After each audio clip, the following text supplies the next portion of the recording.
Happening today, the finish line is finally here for the Twin Ports Interchange project in Duluth. After years of constructions, officials will celebrate the project's completion with a ribbon cutting. Northern News Now's Hannah Morgan joins us live in Duluth with a preview of how this project will shape traffic moving forward. Hannah?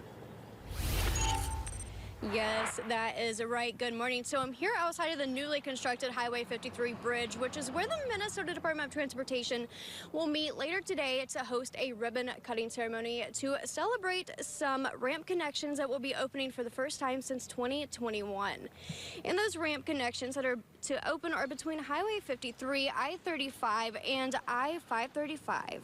Improvements include a new design, the elimination of left exits, elimination of blind merges, and improved merging sight distance and increased lane continuity. And as of now, I-535 is still open at 2 lanes northbound and 1 lane southbound, and the I-35 and 535 ramp to Highway 53 are closed. The Twin Ports Interchange project was projected to cost over $400 million.